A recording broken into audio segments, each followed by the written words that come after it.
আসসালামু আলাইকুম আরহামতুল্লাহি ওবারাকাতুহু নাহমাদুহু ওয়া নুসাল্লি আলা রাসূলিল কারীম আম্মা বাদ। সম্মানিত ভাই ও বন্ধু, ইসলাম আমাদের দিন, আমাদের ধর্ম, শান্তির মহান ধর্ম।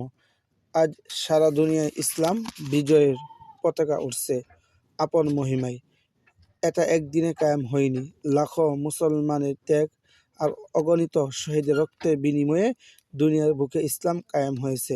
ইসলামের প্রথম যুগে এমনই একজন শহীদের কথা এখন আপনাদেরকে বলবো। তিনি ইসলামের প্রথম শহীদ। তিনি প্রথম ইসলামের পক্ষ নিয়ে শাহাদাত বরণ করেন নির্ভয়ে। তার নাম হারিস বিন আবি হালা রাদিয়াল্লাহু তাআলা আনহু। হারিস ছিলেন উম্মুল মুমিনুন হযরত খাদিজা রাদিয়াল্লাহু তাআলা আনহার প্রথম পক্ষের ছেলে। আপনারা হয়তো অনেকেই জানেন, অনেকেই জানেন না। হযরত নবী করিম সাল্লাল্লাহু আলাইহি সাল্লামের সাথে শাদী মুবারক হওয়ার আগে হযরত খাদিজা রাদিয়াল্লাহু তাআলা আনহার আরেক বিয়ে হয়েছিল। তার সেই স্বামী মারা যাওয়ার পর 40 বছর বয়সে মহানবী সাল্লাল্লাহু আলাইহি সাল্লামের সাথে পুনরায় বিয়ে হয়। হারিস ছিলেন বিবি খাদিজা রাদিয়াল্লাহু তাআলা আনহার সে আগের ঘরের ছেলে। এই হারিস মহান আত্মত্যাগ কথা শুনেন এখন। মহানবী সাল্লাল্লাহু আলাইহি সাল্লাম যখন মক্কায় ঘোষণা করিলেন, আল্লাহ এক, অদ্বিতীয়, তার কোনো শরিক নেই, মুহাম্মদ সাল্লাল্লাহু আলাইহি সাল্লাম আমি আল্লাহর রসুল, তখন কাফেররা ভয়ানক ক্ষেপে যান। তাদের বাপদাদার আমলের প্রতি মূর্তি পূজা ছেড়ে মুহাম্মদ কি না বলছে, এক আল্লাহ ইবাদত করতে, এই যে কোনোভাবেই বরদাস্ত করা যায় না। সুতরাং মুহাম্মদকে জব্দ করতে হবে। হারিস কিন্তু কাফেরদের দলে গেলেন না। তিনি রাসূলুল আকরাম সাল্লাল্লাহু আলাইহি সাল্লামের প্রচারিত তাওহীদের বাণী মনে প্রাণে গ্রহণ করে নিলেন। তিনি ইসলাম কবুল করিলেন। সুবহানাল্লাহ। মনে মনে শপথ করিলেন যে কোনো বিপদে রাসূলুল আকরাম সাল্লাল্লাহু আলাইহি সাল্লামকে সাহায্য করতে হবে। হারিস এই সময় বসে কিশোরের মতো। হারিসের সময় বয়স এখন কিশোর, তবুও তার মনে এক বেহেশতি নূর খেলা করতে লাগলো। ন্যায় ও সত্যের পরশে তিনি ধন্য হলেন।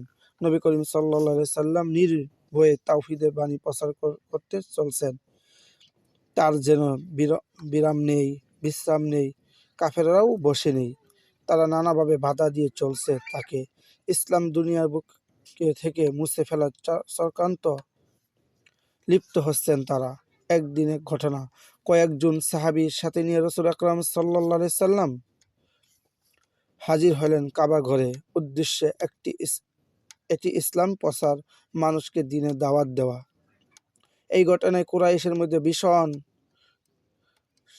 সূরাগরব পড়ে গেল। মুহাম্মদ সাল্লাল্লাহু আলাইহি সাল্লাম কাবা ঘরে ঢুকছেন। তারা ভাবলো এবার দেবদেবীর আর রেহাই নেই। সবাই মুহাম্মদকে খতম করে ফেলবেন। দুশমন হে হে হে করে ছুটে এলেন। তার সাথে ইসলামের প্রধান দুশমন আবু লাহাবও এলো। তারা কাবা ঘরকে চারিদিকে ঘিরে ফেলল। মুহাম্মদকে আজ পাওয়া গেছে, আজ আর তার কোনো রেহাই নেই। মুহাম্মদ সাল্লাল্লাহু আলাইহি সাল্লামকে আজ খতম করতেই হবে। দুশমন এই ফন্দি করে চারিদিকে ঘিরে ফেললেন তাকে। কিশোর হারিস আগেই কাবা ঘরে ঢুকে পড়েছিলেন। তিনি রাসূলুল্লাহ সাল্লাল্লাহু আলাইহি সাল্লামের বিপদ দেখে তখনই দৌড়ায় এলেন তার কাছে। কাফেররা ইতিমধ্যে রাসূলুল্লাহ সাল্লাল্লাহু আলাইহি সাল্লামের উপর হামলা করার জন্য প্রস্তুতি নিয়েছেন। কিশোর হারিস তখনই নির্ভয়ে রাসূলুল্লাহ সাল্লাল্লাহু আলাইহি সাল্লামকে আঁকলিয়ে দাঁড়ালেন। তিনি কাফেরদেরকে বাধা দিয়ে বললেন, তোমরা অন্যায় করছো। এক আল্লাহ বদলে তোমরা 360টি মূর্তি পূজা করছো। স্রষ্টা কখনো একজনের বেশি হতে পারে না। তাই তোমরা এক আল্লাহর ইবাদত করো, মূর্তি পূজা মতো নাফরমানি কাজ ছেড়ে দাও। হযরত নবী করিম সাল্লাল্লাহু আলাইহি সাল্লাম পবিত্র ইসলাম প্রচার করছেন, তা তোমরা কবুল করে নাও। তারপর মারমুখী দুশমনে লক্ষ্য করে তিনি বললেন, খবরদার, আমার জীবন থাকতে হযরত মুহাম্মদ সাল্লাল্লাহু আলাইহি সাল্লামকে তোমরা কিছুই করতে পারবে না। তরুণ হারিস এ কথা শুনে আবুল আহাব ও তার দলবল বুঝে ফেললো হারিস মুসলমান হয়ে গেছে। তারা আরো ক্ষেপে যায়। এবার তাদের রাগ পড়ে গিয়ে সত্য অনুসন্ধান তরুণ মুজাহিদে হারিসের উপর তারা হামলা শুরু করলেন। তারা তখনই হামলা করে বসে হারিসও ভয় পান না। তিনি কি ভয় পান না, তিনিও বিপুল ভাবে লড়াই করতে শুরু করলেন আবুল আহাবের শত্রুদের সাথে এবং আবুল আহাবের সাথে। কিন্তু তিনি একা, আর দুশ্মনের অনেক সংখ্যা হওয়ার কারণে তাদের সাথে উনি কি পেরে উঠতে পারতেছেন না। দুশ্মনের সাথে লড়াই করতে করতে হারিস রাদিয়াল্লাহু তাআলা আনহু শাহাদাত লাভ করিলেন। কিশোর সাহাবী হযরত হারিস রাদিয়াল্লাহু তাআলা আনহু তার পবিত্র রক্তেই রঙিত হলো কাবা শরীফের পবিত্র আঙিনা। তারপর বিরোধপূর্ণ আত্মা ত্যাগে কাফেররা ভয়ে ঘাবড়ে গেল। সত্যের জন্য, আদর্শের জন্য এইভাবে জীবন দেওয়া কি সহজ? দুশ্মনেরা বই পেয়ে সেখান থেকে পালিয়ে গেলেন।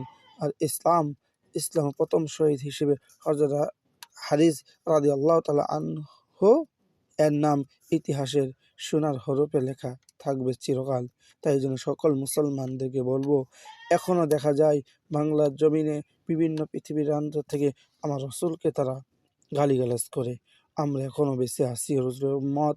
আমরা সবাই চেষ্টা করব যে রসুলের উপরে আঘাত করবে, এই আঘাতের প্রতিবাদ আমরা ইনশাল্লাহ সকলে মুসলমানের উপর দায়িত্ব হব। আল্লাহ তাআলা যেন এই যেভাবে হারিস বিন রাদিয়াল্লাহু তাআলা আনহু শহীদ হয়েছেন, এইভাবে যেন আল্লাহ তাআলা আমাদেরকেও শহীদি মর্যাদা দান করেন। সকলে বলুন আমিন সুম্মা আমিন। আসসালামু আলাইকুম ওয়া রাহমাতুল্লাহি ওয়া বারাকাতুহু।